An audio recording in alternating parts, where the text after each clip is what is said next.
We're going to San Antonio, Texas. I just got and started Googling, and I'm like, what is a good place to go at Christmas time? This place came up because they do have a river walk, and it's supposed to be all decked out with the Christmas festivities even after Christmas. So it stays up for a while. So I thought, well, let's go do that. I mean, never been to Texas either, so I thought this will be great. Yeah. So Julie says we're going to go to San Antonio, Texas, Yes. a place that really wasn't on my radar. One of the first places that we visited was, well, we were hungry. We wanted to have some food.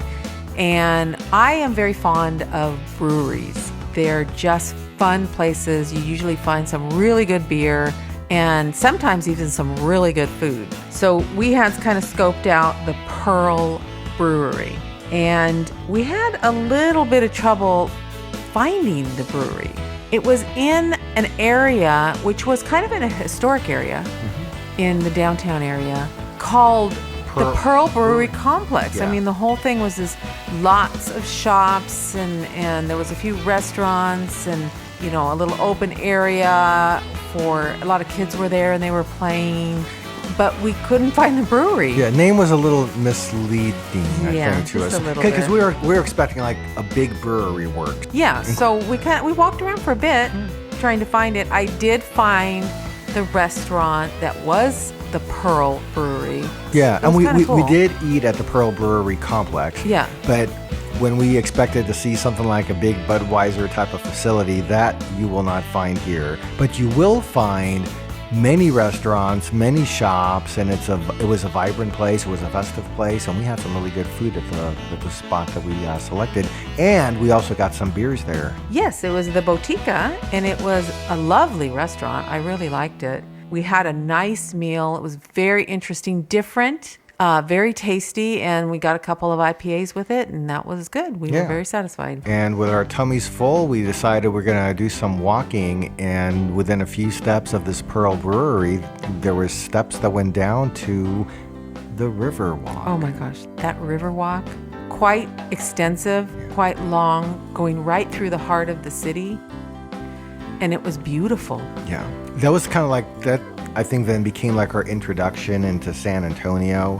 And this part of the Riverwalk was not even like the main part that gets like super busy. So where we were strolling by the river, it was just peaceful. There was, some people maybe riding their bikes along the way, some people jogging. They're walking their dogs. I think this is also where we saw the turtles Yes. in the water. Yep. There was turtles, little small waterfalls that they had built into the river. Yeah. It was just, it was so pretty. Yeah, the other thing I think that struck me like almost immediately about the city, and it continued to be this way, I thought it was like one of the cleanest cities. Yeah, it was very clean. For a big city, like unusually clean. That, It was wonderful. Yeah, the Riverwalk itself was just absolutely clean. The city was clean.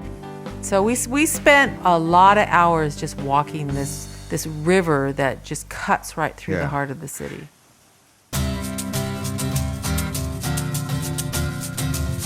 So we had carved out on our second day in San Antonio the first half of a day to experience the Alamo. I was so excited about this. I was excited too. I guess I didn't know like exactly what we were gonna experience. So again, it was kind of anticipating. No, but even from where we live, I mean, across the nation, I mean, remember the Alamo is something that we in our generation absolutely have heard over and over and over again. Yeah. So it was really exciting for me to finally get there. There's parking lots throughout downtown, so we found a lot within walking distance. We arrived with plenty of time before our timed entry. Got some coffee at a place called Revolucion Coffee that was kind of close to the Alamo, and digress just for a minute. So they had something at this coffee place that I've never had in my life. They had many things at this coffee place I've never had. Yeah. It was Unusual. unique. Yeah. So I have it's not really coffee. It has no caffeine, but it's a latte with beets, like dried beets, like a powdered beet, and ginger. And He puts almond milk in it. Froths up the almond milk. It tastes wonderful. So mine is the Chocachino, which was really funky sounding. So this one has espresso, which is all right. Then you got wild foraged chaga mushrooms, cacao, cinnamon, vanilla, and monk fruit, all mixed together. Very unique tasting. Chocachino. Yeah, so I mean the first taste, it almost has kind of like a mushroomy kind of overtone. I wasn't expecting that. And I usually just drink regular coffee, so once I get past the initial hit, now I know what to expect. So it's working for me now. But definitely different, and never seen this anywhere else before. Nope. So knowing that this is a very popular place, we did purchase tickets in advance. We got these about 4 weeks before our trip. Highly recommend that you do the tickets before you get there if you're visiting San Antonio for someplace else. And don't forget to print them and bring your tickets when buying them in advance. I think it might have been the situation at the Alamo that they weren't accepting the tickets like on a mobile device. I did have some note about, printing them was something that we needed to do. If you just want a picture moment in front of the Alamo, you have no need for tickets at all. But I highly suggest you take the Alamo tour because it's just amazing. Yeah, a couple of things. The Alamo itself is free to visit, so there's not a cost to get into the Alamo church building mission itself. But if you want a tour, a guided tour, that does have a cost. It's an essential stop in San Antonio. Guided tour is the way to go, as you're going to get a great description about the history of this important historic site. We're waiting to go inside the Alamo and do the tour, and we're informed that inside the church of the Alamo, the mission church, there is no photography, there is no video, so we're not going to be able to show you anything inside. You're going to have to come to Texas, to San Antonio, to see that for yourselves. We'll try to describe it as best we can. We'll let you know how cool it is. Yeah. Although it's best known as a battlefield site today, it's also important in terms of Spanish mission history, as it was the first mission established in the San Antonio area.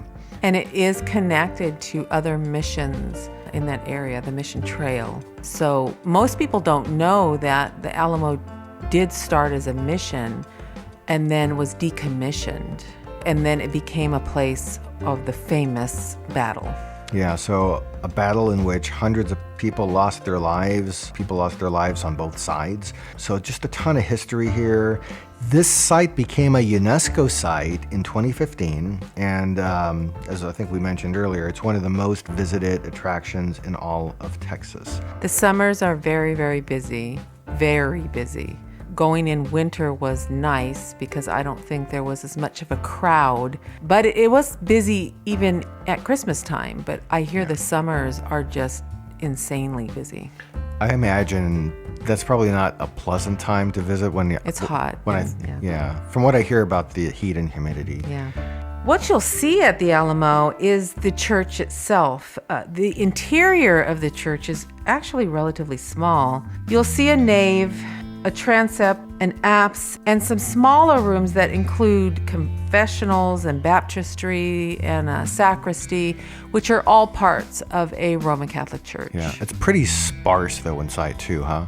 Well, yeah, there's nothing there that indicates that it really was a church. There's no altar, but if you are familiar with the history of the missions, even the structure itself, you can see has that particular look of how they built their missions in that area.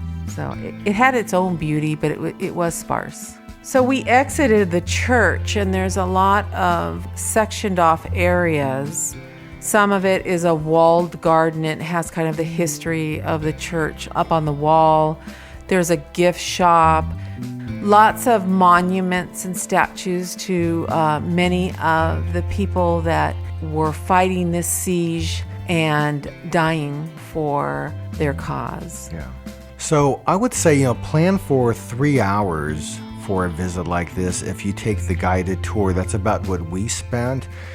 We probably even could have spent some more time there. I think it's a good, it's a good half day trip there. Yes. You mentioned the Long Barrack Museum. There was also on the other side a second museum type area, so lots of things to read about, historical artifacts to see.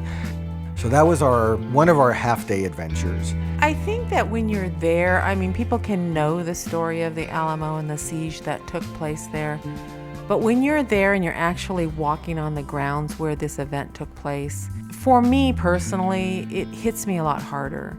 And I think that's why we make these attempts to go to these places, because I've read many, many stories about the Alamo through school and even after into adulthood. And nothing hits you more like being in that actual place.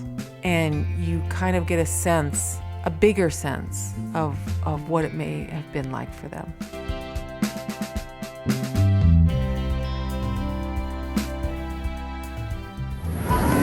They illuminate the church, the facade of the church at night. You can't go in beyond a certain point, but you can get some great pictures. It just looks alive when they put the light on it.